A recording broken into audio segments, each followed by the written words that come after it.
Hello friends, welcome to my channel. कैसे हैं आप सभी? तो चलिए स्टार्ट करते हैं हम ब्लैक बुक के वन वर्ड सब्स्टिट्यूशन जो मोस्ट इम्पॉर्टेंट है। कल की वीडियो में हम 30 वर्ड को डिस्कस कर चुके थे और आज हम 31 से स्टार्ट करेंगे और साथ ही हम इन्हें ट्रिक के माध्यम से भी समझेंगे।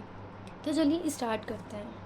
और स्टार्ट करने से पहले अगर आपकी हमारी ट्रिक पसंद आए तो हमारे वीडियो को लाइक करें और ऐसी और ट्रिक्स के लिए और ऐसी और वीडियोस के लिए हमारे चैनल को सब्सक्राइब करें। चलिए 31 अ पर्सन हु हेट्स और अवॉइड्स अदर पीपल। इसका मतलब होता है मिसएंथ्रोप यानी कि मानवद्वेषी।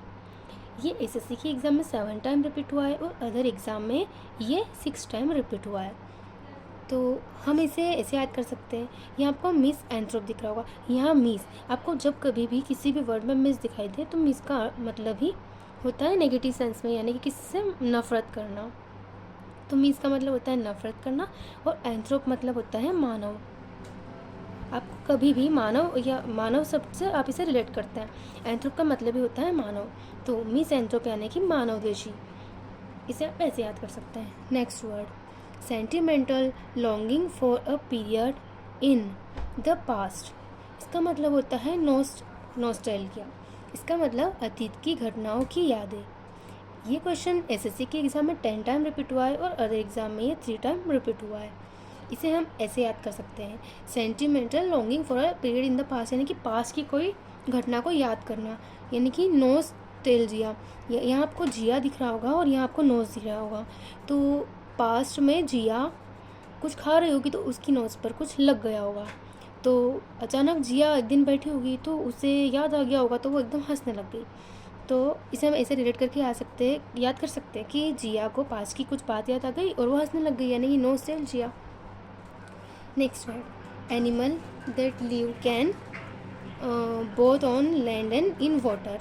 इसका मतलब होता है एम्फीबियन, यानी कि उभयचर जंतु। जब वह जीव जो जल और स्थल दोनों में रह सकता है। ये एसएससी के एग्ज़ाम में 8 टाइम रिपीट हुआ है और अदर एग्ज़ाम में 4 टाइम रिपीट हुआ है, यानी कि वो जानवर जो जल में भी रह सकता है और स्थल पे भी रह सकता है। इसका मतलब होता है एम्फीबियन। अब इसे ऐसे याद कर सकते हैं। Next word the life history of a person written by himself, यानी कि जो इंसान के द्वारा खुद के द्वारा अपनी कहानी लिखी गई हो उसे कहते हैं ऑटोबायोग्राफी, यानी कि आत्मकथा। ये एसएससी के एग्ज़ाम में 9 टाइम रिपीट हुआ है और अदर एग्ज़ाम में ये 3 टाइम रिपीट हुआ है। तो इसे हम ऐसे याद कर सकते हैं। आत्मकथा यानी कि खुद की लिखी हुई कथा। ऑटो का मतलब ही होता है स्वयं की या खुद। तो ये वर्ड आपको जहाँ भी दिखिए तो आप समझ जाएगा ऑटो मतलब होता है खुद की। और बायोग्राफी, आपने बायोग्राफी सुना होगा। बायोग्राफी मतलब जीवनी जो किसी और के द्वारा लिखी जाती है, और ऑटोबायोग्राफी होता है जो खुद के द्वारा हमारे जीवन की कहानी लिखी जाती है। तो इसे आप ऐसे याद कर सकते हैं। Next word a person who it's human flesh. इसका मतलब होता है कैनिबल, यानी कि नरभक्षक। यानी कि जो इंसान खुद ह्यूमन फ्लैश है ना, इट्स ह्यूमन फ्लैश यानी कि जो इंसान इंसानों के मांस खाता है उसे हम कैनिबल या नरभक्षक कहते हैं। ये एसएससी के एग्ज़ाम में 10 टाइम रिपीट हुआ है और अदर एग्ज़ाम्स में 2 टाइम रिपीट हुआ है। तो इसे हम ऐसे याद कर सकते हैं। 36 a person employed to drive a private or hired car. इसका मतलब होता है कि मोटर चालक जो मोटर चलाता है। तो इसका मतलब होता है शॉफेयर, यानी कि मोटर चालक। ये एसएससी के एग्ज़ाम में 9 टाइम रिपीट हुआ है और अदर एग्ज़ाम में 3 टाइम रिपीट हुआ है। हम इसे ऐसे भी याद कर सकते हैं, जैसे कि यहाँ लिखा है a person employed to drive a private or hired car, यानी कि कार चलाना। अब कार चलाने का शौक सभी को रहता है, हर कोई चाहता है कि मैं कार चलाऊँ या मैं कार लेके आऊँ। तो शौफीर यानी कि इसे हम चाहना से या शौक़ से रिलेट कर सकते हैं। शौफीर मतलब चाहना, यानी कि हर कोई चाहता है कि वो कार चलाए या गाड़ी चलाए। इसे आप ऐसे रिलेट कर सकते हैं। Next word the scientific study of worms and insect, यानी कि कीड़ों और जानवरों मतलब कीड़ों की, जो कीड़े होते हैं ना उनकी साइंटिफिक स्टडी, उसे हम कहते हैं एंटोमोलॉजी, यानी कि कीट विज्ञान। ये एसएससी के एग्ज़ाम में 9 टाइम रिपीट हुआ है और अदर एग्ज़ाम्स में 3 टाइम रिपीट हुआ है। तो चलिए इसे हम ऐसे भी याद कर सकते हैं कि वर्म्स एंड इंसेक्ट यानी कि कीड़ों की स्टडी करना, है ना। तो यहाँ आपको एंट मतलब आंट मतलब होता है ना चींटी। चींटी एक कीड़ी है, तो हम उसे ऐसे रिलेट कर सकते हैं। आपको कहीं भी लॉजी वर्ड दिखे, लॉजी का मतलब ही होता है साइंस, और एंड पद को हम आर्ट से रिलेट कर सकते हैं। आर्ट मतलब चींटी, चींटी का अध्ययन यानी कि कीड़े का अध्ययन करना, कीट विज्ञान, इसे आप ऐसे रिलेट कर सकते हैं। Next word, one who is unable to pay डेब्ट, इसका मतलब होता है इंसॉल्वेंट या दिवालिया, मतलब जिसका दिवालिया निकल जाता है ना, उसे हम इंसॉल्वेंट या दिवालिया कहते हैं। इसे आप ऐसे ही याद कर लीजिएगा। ये एसएससी के एग्ज़ाम में 9 टाइम रिपीट हुआ है और अदर एग्ज़ाम्स में 7 टाइम रिपीट हुआ है।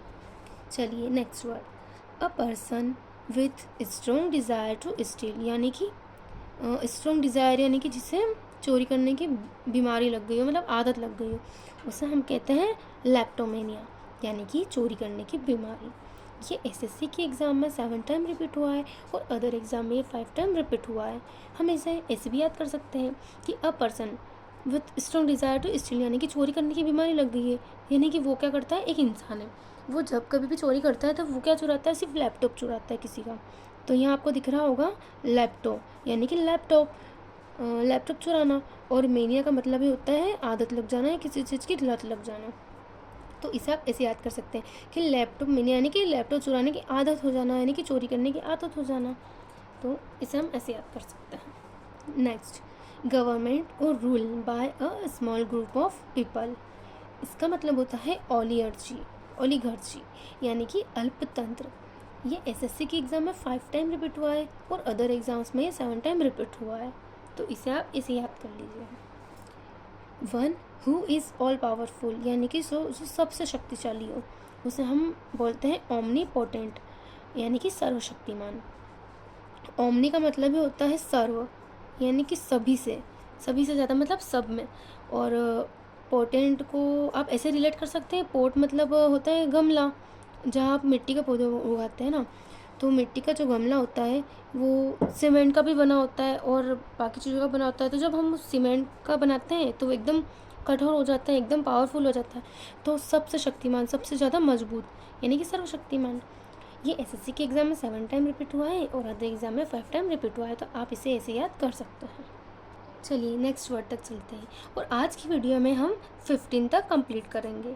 चलिए, अ पर्सन हु कलेक्ट्स और स्टडीज स्टैम्प का मतलब होता है टिकट, यानी कि जो टिकट का संग्राहक होता है, जो टिकट को इकट्ठा करता है ना, उसे हम बोलते हैं फिलाटेलिस्ट, यानी कि डाक के टिकट का संग्राहक। ये एसएससी के एग्ज़ाम में 8 टाइम रिपीट हुआ है और अदर एग्ज़ाम्स में ये 4 टाइम रिपीट हुआ है। चलिए नेक्स्ट वर्ड पे चलते हैं। A person who never takes alcoholic drink, यानी कि जो अल्कोहलिक ड्रिंक का कभी भी नहीं करता है, यानी कि नेवर टेक्स यानी कभी नहीं लेता है, यानी कि उसने उसका त्याग कर रखा है, उसे हम बोलते हैं टीटो टॉलर, यानी कि पूर्णतया मध्य त्यागी, जिसने पूरी तरह से इन सबको छोड़ रखा हो। इसे हम ऐसे भी याद कर सकते हैं कि टीटो टॉलर, यानी कि जो अल्कोहलिक ड्रिंक नहीं करता है ना, उसके दांत, टीटो को हम टीथ से रिलेट कर सकते हैं, टीथ यानी कि दांत, और टॉलर मतलब ज़्यादा टाइम तक चलते हैं, यानी कि जिसके दांत ज़्यादा टाइम तक मजबूत होंगे और अच्छी तरह से चल सकेंगे, है ना। इसका मतलब है कि उसने कभी अल्कोहलिक ड्रिंक नहीं की होगी। तो इसे हम ऐसे याद कर सकते हैं। Next word, someone having many skills, यानी कि जिसमें बहुत सारी स्किल्स होती है, बहुत सारे गुण होते हैं, यानी कि उससे कहते हैं हम सर्वगुण संपन्न, यानी कि वर्सेटाइल। तो वर्सेटाइल मतलब होता है सर्वगुण संपन्न। ये एसएससी के एग्ज़ाम में 9 टाइम रिपीट हुआ है और अदर एग्जाम्स में ये 3 टाइम रिपीट हुआ। 45, a person who believes that laws and governments are not necessary, इस यानी कि इसके अलावा भी होता है a person who believes in और tries to bring about a state of lawlessness, यानी कि अराजकतावादी, यानी कि laws and government not necessary. इसका मतलब होता है कि ऐसा व्यक्ति जो सोचता है कि गवर्नमेंट यानी कि सरकार, इन सब की कोई ज़रूरत नहीं है, मतलब जहाँ इन सब की ज़रूरत नहीं होगी वो तो कैसा हो जाएगा, बिना नियम कानूनों का। तो जो ऐसा सोचता है ना कि इन सब की कोई ज़रूरत नहीं, उसे हम बोलते हैं अनार्चिस्ट, यानी कि अराजकतावादी।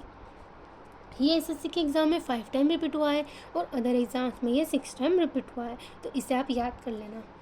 Next word, the art of beautiful hand writing, यानी कि ऐसी हैंड राइटिंग जो ब्यूटीफुल होती है और इसको लिखने की कला, उसे हम बोलते हैं कॉलीग्राफी, यानी कि सुलेख।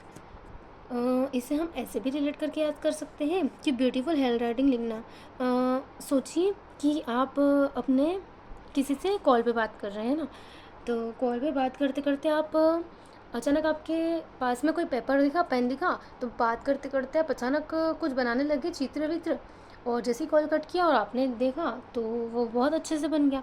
तो आपने कॉल पे बात करते करते जो ग्राफ बनाए हैं ना, यानी कि जो चित्र बनाए वो बहुत ब्यूटीफुल थे, बहुत अच्छे थे, आप इसे याद कर सकते हैं। ये एसएससी के एग्ज़ाम में 5 टाइम रिपीट हुआ है और अदर एग्ज़ाम में ये 6 टाइम रिपीट हुआ है। Next word, a group of stars that forms a shape in the sky and has a name, यानी कि नक्षत्र, कॉन्स्टलेशन, यानी कि नक्षत्र। ठीक है, आप इसे याद कर सकते हैं। ये एसएससी के एग्ज़ाम में 8 टाइम रिपीट हुआ है और अदर एग्जाम्स में 3 टाइम रिपीट हुआ है। Next word, an animal that lives in groups, यानी कि ऐसे जानवर जो ग्रुप में रहते हैं या झुंड में रहते हैं।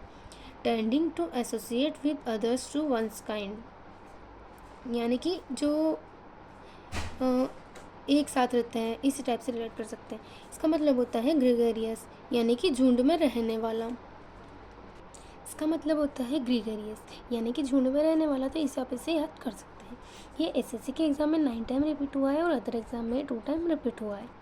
Next word, a quiet person who is more interested in his own thoughts and feeling than in spending time with other people, यानी कि जिससे खुद में बहुत इंटरेस्ट होता है, जो अपनी बात करता है, ठीक है, तो उसे हम बोलते हैं इंट्रोवर्ट, यानी कि अंतर्मुखी व्यक्ति। ये एसएससी के एग्ज़ाम में 7 टाइम रिपीट हुआ है और अदर एग्ज़ाम में 4 टाइम रिपीट हुआ है। इसे हम ऐसे भी याद कर सकते हैं, इंट्रो यानी कि जो अपने ही अंदर अंदर बातें करता रहता है ना, तो अंतर्मुखी व्यक्ति जो खुद में इंटरेस्ट है, जो अपने ही अंदर बातें करता रहता है, उसे हम ऐसे याद कर सकते हैं। Next word, a piece of land garden in which fruit trees are ground, यानी कि जहाँ पे फल वगैरह उगाए जाते हैं उसे हम क्या कहते हैं, ऑर्चार्ड। कहाँ उगाए जाते हैं, ऑर्चार्ड, यानी कि फल उद्यान, उद्यान में उगाए जाते हैं। ऑर्चार्ड यानी कि फल उद्यान, जहाँ पे फल उगाए जाते हैं।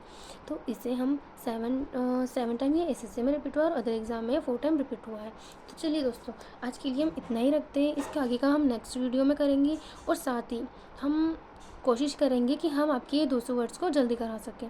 आप अपनी प्रैक्टिस को और सबको ज़रूर फास्ट रखिएगा और कीजिएगा, और मैं कोशिश करूँगी कि मैं आपको जल्दी से 200 वर्ड कंप्लीट करा सकूँ। तो नेक्स्ट हम अगली क्लास में करते हैं। आज के लिए इतना ही, और आपको हमारी वीडियो कैसी लगी हो कमेंट में ज़रूर बताइएगा, और अगर आपको ऐसी और वीडियो चाहिए तो वीडियो को लाइक कीजिएगा। और चलिए दोस्तों, कल मिलते हैं।